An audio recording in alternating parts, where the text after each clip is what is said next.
वर्तमान समय में नेपाल में हो रही प्रदर्शन और नेपाल के युवाओं के इस्तीफा के साथ साथ भारत के युवाओं के मन में है कि क्या नेपाल को भारत में मिला लिया होता। जी हाँ, तो चलिए आज बात करते हैं हम लोग कि आज नेपाल का भारत का हिस्सा होता अगर।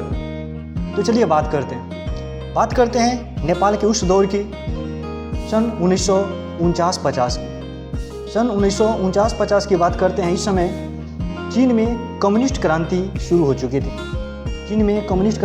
चुकी थी। और चीन अपनी विस्तारवादी नीति के तहत 1950 के दशक तक तिब्बत पर कब्जा कर चुका था।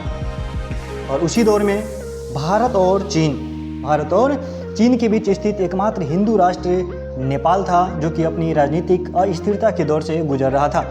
और उस समय नेपाल के राजा थे राजा त्रिभुवन वीर विक्रम शाह। राजा त्रिभुवन वीर विक्रम शाह चीन की विस्तारवादी नीति और चीन की बढ़ती आक्रामकता की वजह से राजा त्रिभुवन वीर विक्रम शाह बहुत चिंतित हुआ करते थे। और उस समय भारत की स्थिति देखें तो उस समय 1951 के दशक की बात है। 1951 में भारत के प्रधानमंत्री थे पंडित जवाहरलाल नेहरू।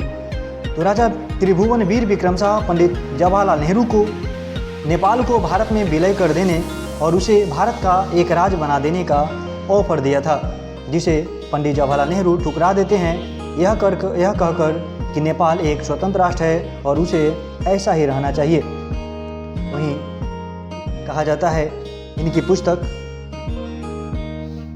मुखर्जी की पुस्तक है माय प्राइम मिनिस्टर मुखर्जी की पुस्तक उसमें मुखर्जी ने लिखा है कि अगर उस समय इंदिरा गांधी की सरकार होती, अगर नेहरू की जगह होती, प्रधानमंत्री होती, तो शायद वह इस अवसर का लाभ उठाती जैसा कि उन्होंने सिक्किम के मामले में किया था। तो अगर ऐसा स्थिति होता तो नेपाल भारत का हिस्सा होता। तो चलिए एक छोटे से वीडियो में हम लोग जाने हैं नेपाल और भारत की स्थिति के बीच। तो फिर मिलते हैं इसी प्रकार के अगले वीडियो में। तब तक के लिए जय हिंद।